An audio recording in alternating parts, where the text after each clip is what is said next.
L'idée pour nous aujourd'hui, c'est de montrer les problèmes d'accessibilité à Orléans pour les personnes en situation de handicap.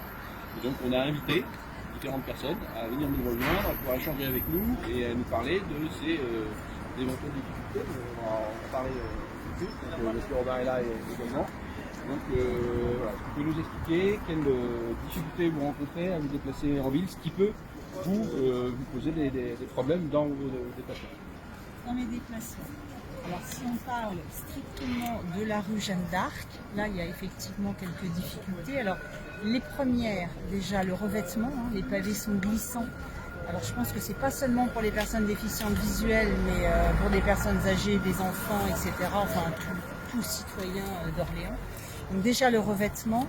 Après, ce qu'il faut savoir, c'est que les chiens guides, pour les passages piétons, sont formés aux bandes blanches, vous savez, aux passages piétons traditionnels.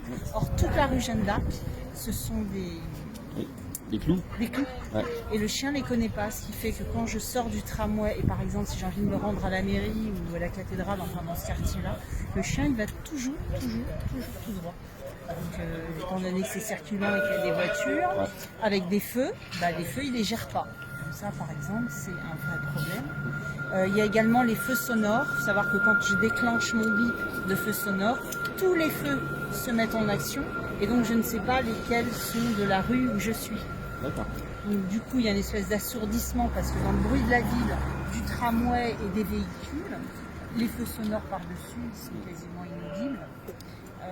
Ce que je pourrais aussi dire sur la rue Jeanne d'Arc, c'est bien dommage qu'il n'y ait plus de trottoir par exemple, parce que ça c'est vraiment un indicateur quand on est déficient visuel. On sent bien le rebord, donc s'il y a un rebord c'est qu'il y a une route, là c'est toujours tout plat, avec des pavés. Bon, il y a des bandes podotactiles, faut quand même pas que je sois trop sévère, bien heureusement qu'elles sont là. Ce qui est dommage, c'est qu'elles ne sont pas contrastées, parce que pour les gens malvoyants, si elles étaient contrastées en jaune ou en blanc, ça donne un indice supplémentaire pour pouvoir aussi se repérer et traverser dans de bonnes conditions. Il faut savoir que ce que vous avez décrit là, le fait de ne pas avoir de trottoir, de ne pas avoir de contraste, et d'avoir des clous, c'est pour les questions esthétiques.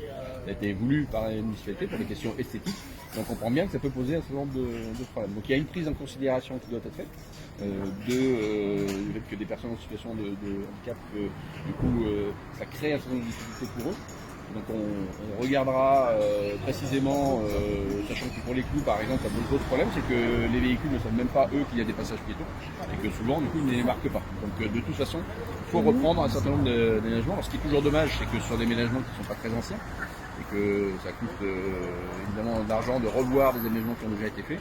Pour ce que vous avez expliqué, en tout cas, il y a des choses à faire évoluer pour que ce soit accessible et qu'on a là un exemple aussi de problèmes que l'on peut avoir avec à 2 mètres de nous un équipement qui doit servir pour enlever tout ce qui est décoration de Noël en fait, qui est resté là, qui est en plein milieu du trottoir. Il vous reste sur un trottoir qui fait 2 mètres de large, il vous reste 20 cm pour passer.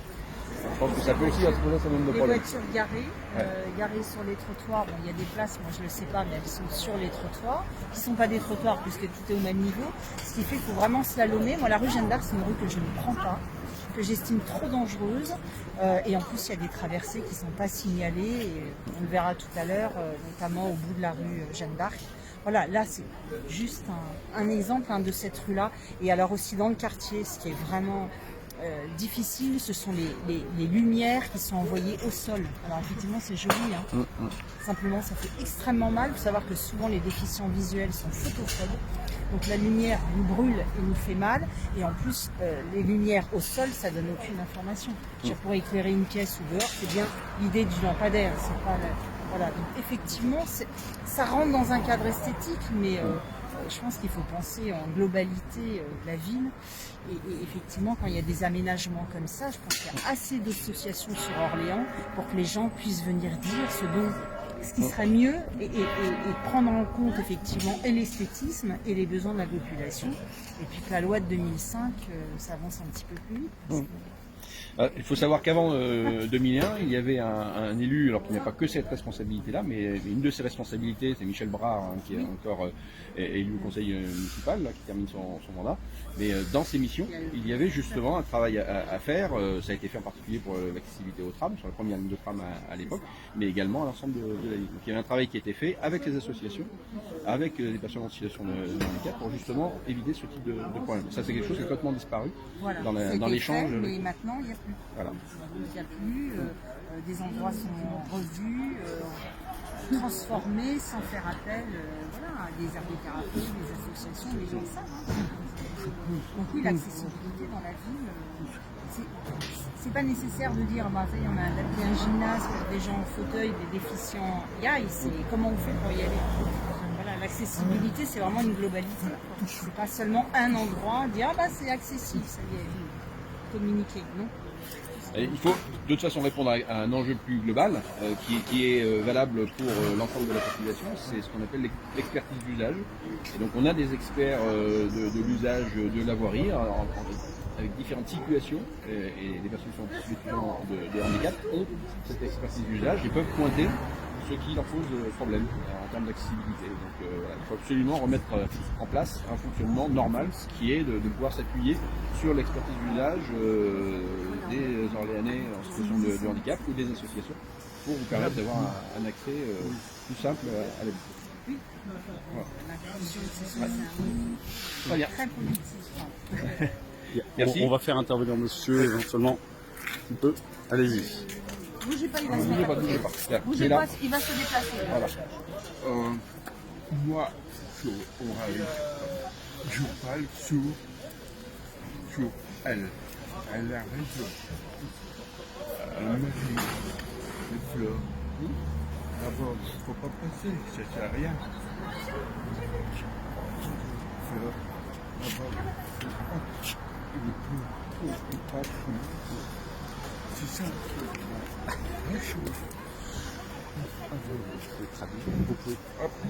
Alors, il dit que effectivement les fleurs, c'est très difficile pour les déficients visuels parce qu'on bute à chaque fois sur les fleurs. Il faut à chaque fois changer de direction. C'est compliqué, les changements de sol aussi. Effectivement, on est d'accord avec la dame malvoyante sur ce qu'elle vient de vous dire. Maintenant, nous, les problèmes des sourds et les malentendants, les sourds et les malentendants, il y a des gros barrages partout. C'est pas possible. Par exemple, le centre relais téléphonique, c'est bien, mais c'est une seule heure par mois. Quand on va à l'hôpital aux urgences, il n'y a pas d'interprète, il n'y a rien.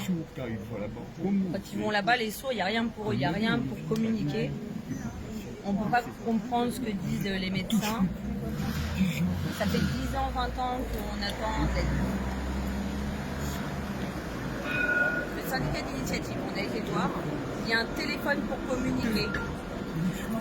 Mais comment un sourd peut communiquer au téléphone? C'est bien, on a bien le logo de l'oreille barrée, mais on nous donne un téléphone. C'est très dommage.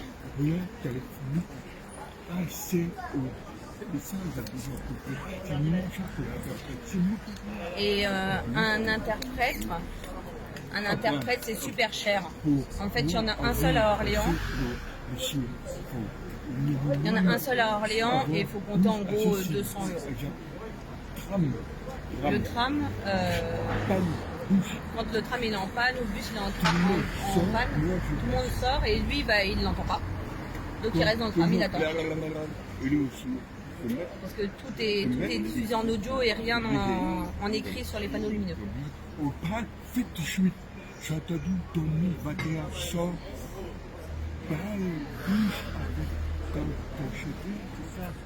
En 2021, on parle de sortir un beau bus en mode TGV Tao, là, le joli bus.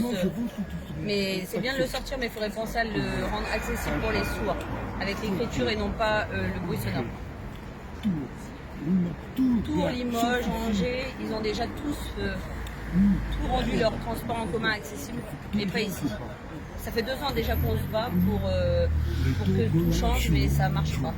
On est les deux Gaulois sourds, on se bat pour la SF, qu'elle soit accessible, pour que les entendants ils apprennent.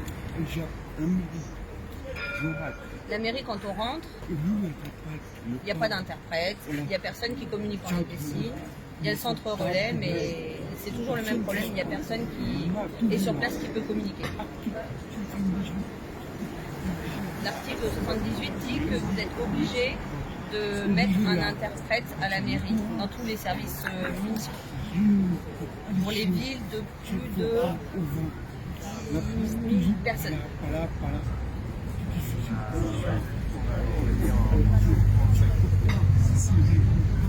C'est bien lui demander de voter, mais il n'y a rien de très pratique pour nous.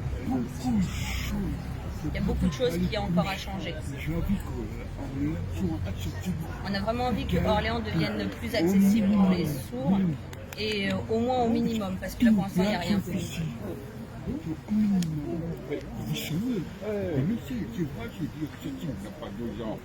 Il y a 2 ans, tout le monde le disait déjà, que tout était en panne et qu'il n'y avait pas, et on se battait pour avancer.